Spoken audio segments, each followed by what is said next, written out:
Monu. How are How are you? you? I'm fine. How are you? Good, good, good. Good to see you. Good to see you too. Are you at home, office, studio? Where are you? Yeah, this is my home office actually, Whitefield. Whitefield. Very good. Okay. Yeah. I'll just introduce you to the Daily Brunch viewers and readers. This is Griffith David, the founder and CEO of Habanero International Foods International. Last week, we had his daughter, India's biggest digital influencer, on the Zoom in conversation, but Griffith has taken it one step up forward. Slowly, as we evolve across the conversation, you will get it from Griffith himself. Very interestingly, Griffith was in the tech space for a lot of years. Of course, he had gone to the US for his management degree, and then from there he moved into tech, and from tech he got into food. So that is what our readers would love to hear, Griffith. So you can start right from wherever you feel like. Be casual, cool, and we would like to hear it from you. Sure. What is there anything particular that you want me to talk about, I think your years in the US where you went to study, and how did food come into you? From where, how, when? How did it get involved like this? That's different. But how did it all start? The food part. Yeah, just being a student in the US, and I was doing my MBA in the US, and being far from home, obviously missing Indian food, missing my mom's cooking. And when you're in the US, and there are very few Indian restaurants back then in most of these little towns. Okay. And the most popular food for most Americans is Mexican food. Even then, back then, and even now, it's Mexican food. And as Indians, we love spicy stuff, and of course, Mexican food with its tortillas and rice and all that was the closest you could come to Indian food. So that became a passion of mine. Okay. Every opportunity, we would go and get Mexican food. Okay. And so that, without ever knowing that one day I would go and start a Mexican restaurant chain in India, But that's kind of how it started. Oh, okay. And then eventually, when I moved back to India, I always thought, hey, us Indians in the US would love Mexican food, and there's no good Mexican restaurant chain in India, and this should work. And that was a connection, ultimately. Oh, the readers, you guys should know about a Tex. Now you got it, the Tex-Mex brand. Am I right, Griffith? Tex-Mex brand called Tex-Mex Habanero. is a category, yeah. Yeah, Habanero restaurants. Both are on his own as well as franchise in about 4 or 5 locations, including Goa. Fully with the bar and the food, and it was the food. Now, there are examples where people have come to Habanero restaurants and asked for can I take home the sauces and the dips because they're so tasty. And of course, they would have done that, but now Griffith from that restaurant chain has now moved into making sauces, the Habanero sauces. So that evolved, and this is much before the COVID era pandemic. For your information, Right. for your information, Right. yeah. Right, Monu. So our first Habanero outlet was in Indiranagar, 12th Main. Okay. Before 12th Main became this crazy busy place it is right now. We were one of the earliest guys on 12th Main. Okay. And there were very few authentic Mexican restaurants in Bangalore, and we were one of the earliest. So people who actually loved the Mexican food, they would come in as patrons, and as they were leaving, they would ask us for salsas to be taken away, or tortillas to be taken away, nachos to be taken away. So we kind of started seeing that as a trend. And of course, we had some of the restaurants in Bangalore approach us and ask us for tortillas for them, and for us to kind of supply some food for their Mexican menu, which we started doing. And then we said, hey, why don't we try and go the B2C, direct to consumer route? And Namdari, just down the street on 12th Main. Okay. So we worked with them and started retailing some of our salsas in Namdari, and that started. We started getting some traction with that, and said, hey, this is now becoming an interesting business. Okay. And soon we just, we hired on bought in specific people, food technologists, Shiba. There was specific salespeople for the channel, salespeople for marketing, all that kind of stuff.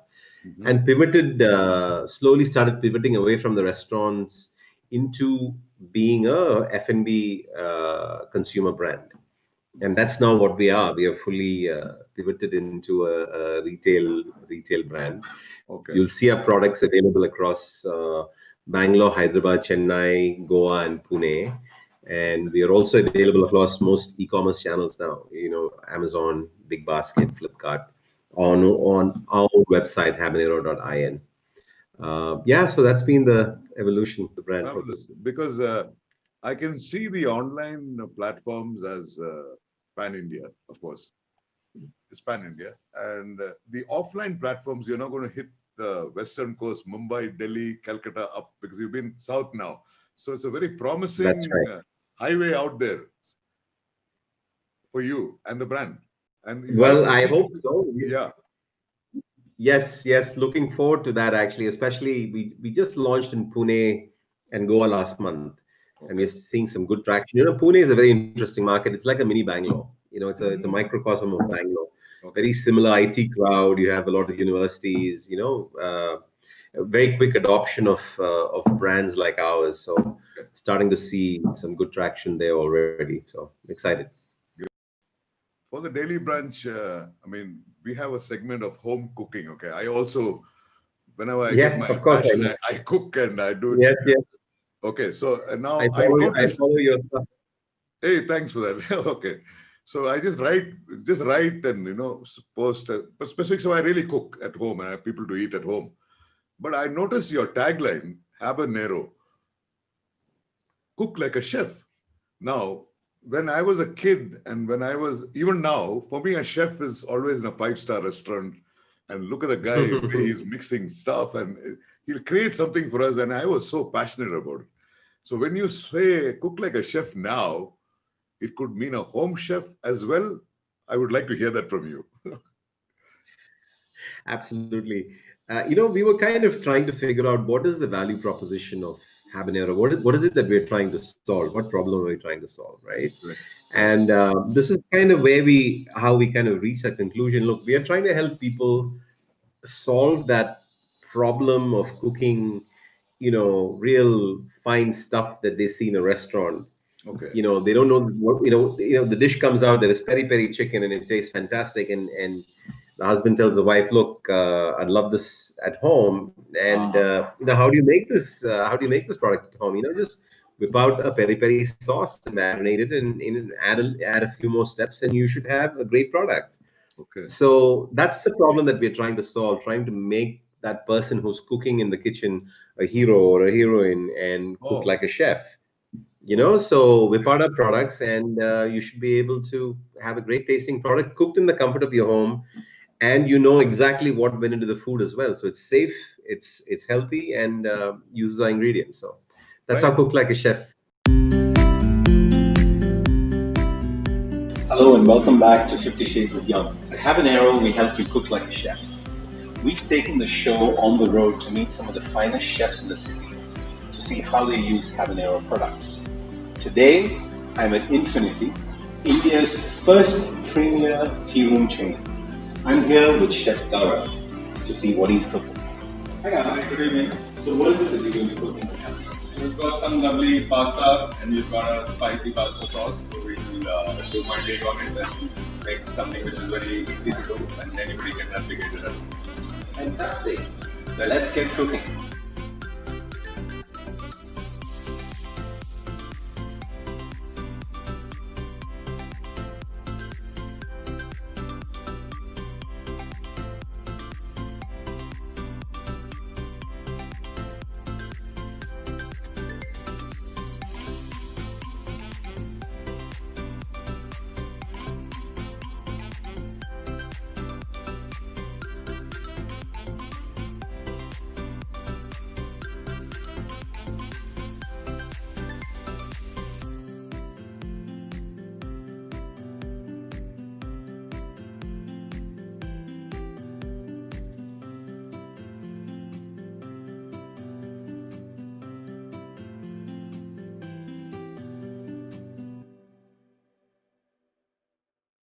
Cook like a chef. So Yeah. I will use another word of yours, convenient cooking.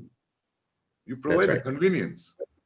I That's think right. I've That's got right. that word from you from whatever I read about you somewhere.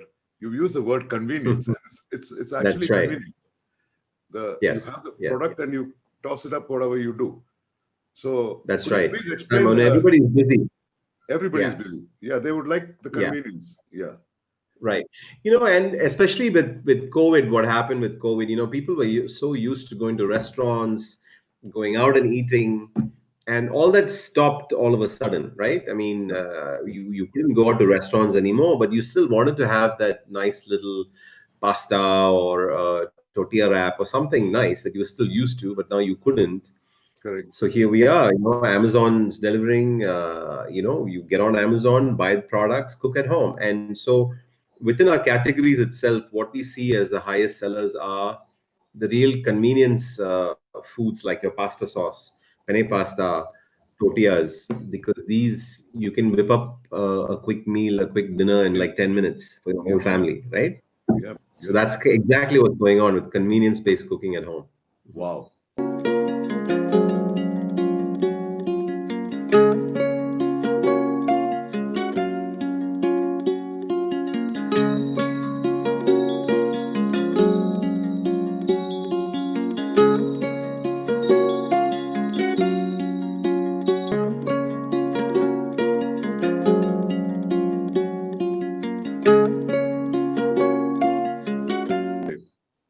Now, this is off the topic, but I would like the readers to know that Griffith comes from a total marketing background, so to speak, from the university days into this thing. Was also on the marketing board of Subway India, of which he had a lot of franchises. But as far as I am concerned, people I know are concerned, living in Bangalore, the moment you go to the airport, especially those night flights, receiving cousins or leaving, you can get the smell of the bread. So where's that coming from? We all know where it's coming from. We go there and that's Subway. So we have to stand in the queue. You have to. I mean, I have to. And get that submarine, eat it, and that's it. Now you have turned out to be the world's largest single order Subway unit for sale. Is that true? That's right. So in 2016, the Bangalore Airport won the highest unit volume sale across the world, around the world. And we're talking about, almost 50,000 restaurants worldwide. Okay. And Bangalore International Airport Subway was ranked number one in unit sales. A very proud fact for us. Yeah. So it's a busy outlet, and one of the things that you notice in that outlet is also that the food tastes very fresh because we bake bread almost 10 times a day. It's constantly being baked. So anytime you come and have a sub from us there at the airport, the bread is not more than 1 hour old. So you get the freshest product. Even our vegetables are constantly being processed, so it's in the bin maybe an hour ago maximum, right? Whereas typical Subway, that's much longer. The bread is sitting there for much longer. It's been baked in the morning and you're probably having the afternoon. So because it's so busy, the throughput is very busy, the products are much fresher, it tastes much fresher as well. Okay, great. So it's a 24/7 outlet, by the way, right? 24/7, 365 days. Yes, it keeps going, doesn't stop. That's the USP of going to the Bangalore airport. And the Bangalore airport is now a happening spot. There are so many things there, right? It's become an F&B hub. And the Bangalore airport guys are fantastic. What they've done with it, the management is incredible.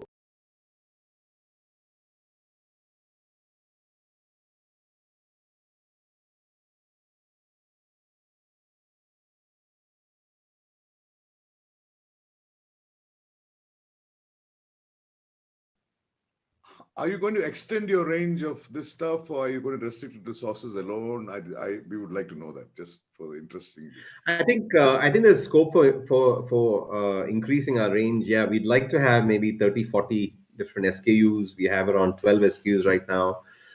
For instance, we see a lot of potential in salad dressings, creamy pasta sauce, more tortillas. So there's a huge nachos. There's a large variety of areas that we can kind of broaden into, and that's what we have planned. So, are you still in the Tex-Mex arena for this expansion of foods, or will you go across cuisines? Oh no, we are way beyond being just a Mexican play. Only the name is still Habanero, because most of the products that we come up with in the Habanero range have a kick to it. Habanero is the name of a Mexican chili, and it's got a spice element to it. So everything we've done has a little kick to it. Indians love spice. Indians love kick to it. So our pasta sauce is a spicy pasta sauce. Okay. We've just launched a jalapeno pasta sauce with jalapeno in it. Okay. Our barbecue sauce is a spicy barbecue sauce. Our hot sauce obviously is a hot sauce with spice component with bird eye chili. Okay. Sriracha is a sauce. So everything we do has a little spice element to it. Our creamy pasta sauce might be peri peri infused. So while we keep that, we are going to expand across and not just be limited to Mexican food by any chance. Yeah, it's going to be flavors curated from around the world for the Indian audience. And our positioning, Monu, is international quality at Indian prices. Fabulous.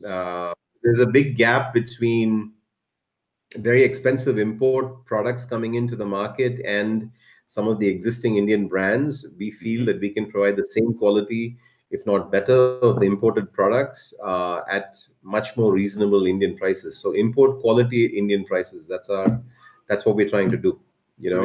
And once you source all your ingredients locally, you're able to provide great pricing as well and great taste. You're not providing great taste by compromising on pricing or the other way around. You can do both. So your sourcing of local ingredients is all local. You've already cracked. Everything is local. Everything is local. Yeah. Fabulous. Yeah, absolutely. Well, we have, in Bangalore is blessed to have. You have tomatoes, you have garlic, you have onions, you have chilies. Every kind of chilies now being grown here. There are farms around the outskirts of Bangalore where you get most chilies now, right? Everything is grown. Wow. Jalapenos, I can get jalapenos. I can get bird eye chili. I can get most of the chilies I want. So. Okay. How would you put offline versus online of your target sales? How much of it is? That's a great question. So post-COVID, we've seen a big jump in our e-commerce part of our business. Okay. And as I'm sure a lot of consumer brands have seen, this has been the biggest growth area. So right now we've gone from maybe it being 15% of the business before COVID to now being almost 40-45% of our business is e-commerce, right? So wow.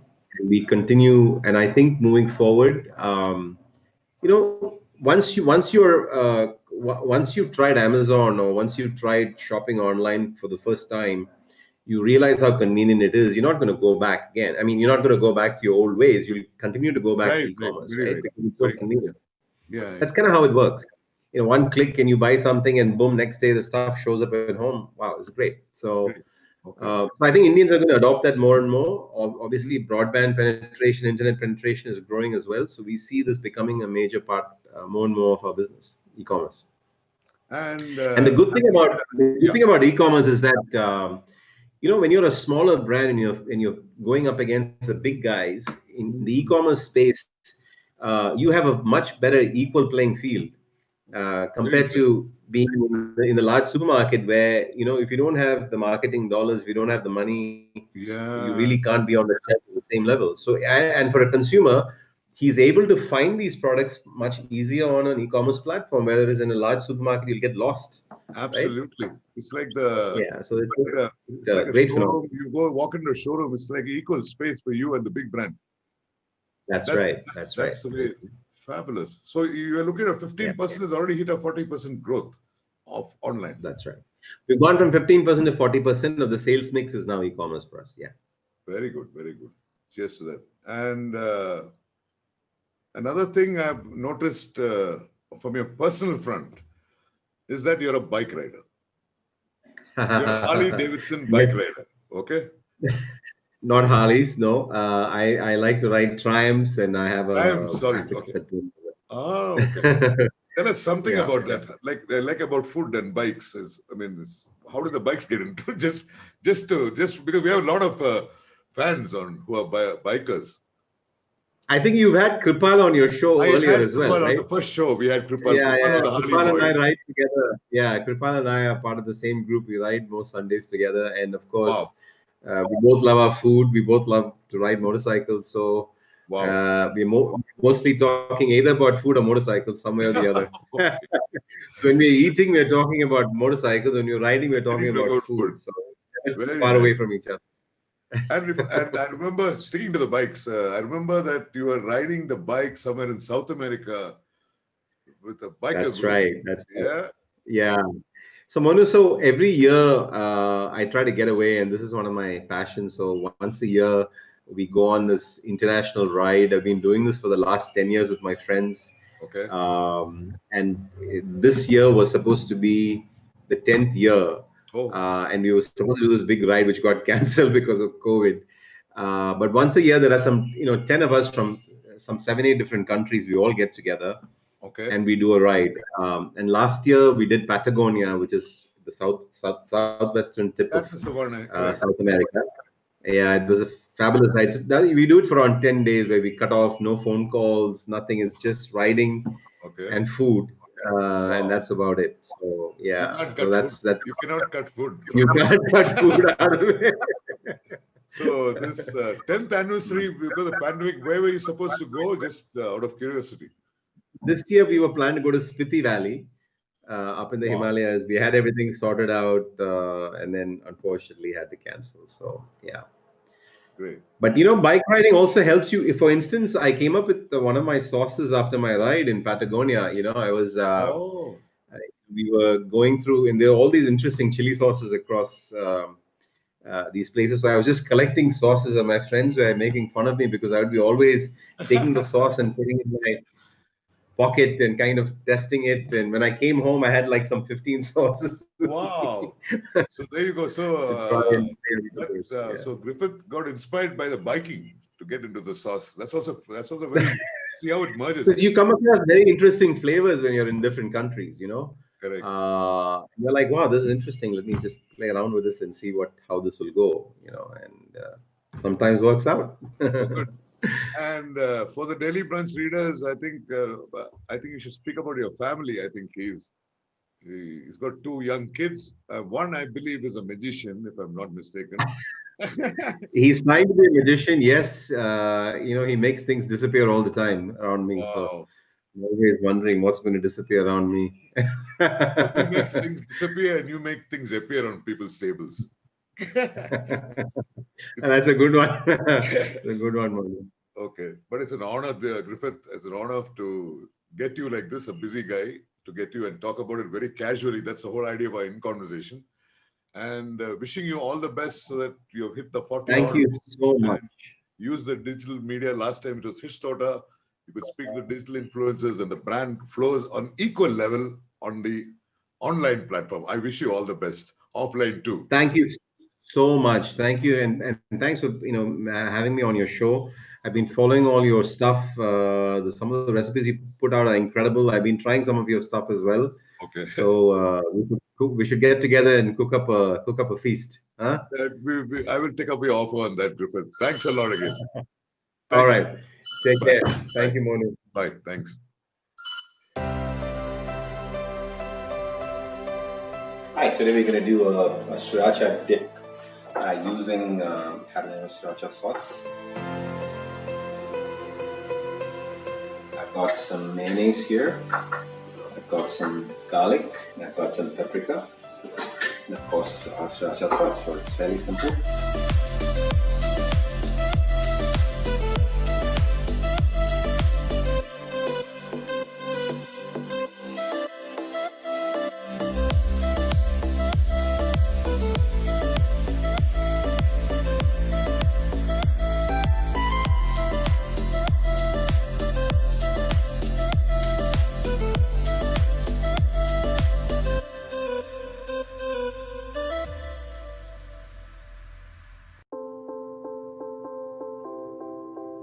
Hi, I'm Ashley, corporate chef, and I've been in industry for the past 14 odd years. Today we'll be using habanero product. I plan to make a simple dish for kids, which is your chicken strips marinated in peri peri sauce. And I'll show you how easy it is to use the product and make a lovely dish out of that.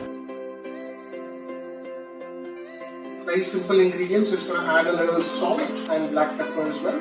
Just about a tablespoon, as you can see, is more than enough. Let it rest for about, say, 10 to 15 minutes before you want to cook it. As you can see, the pan is already kept on preheat. Just going to add a dash of oil.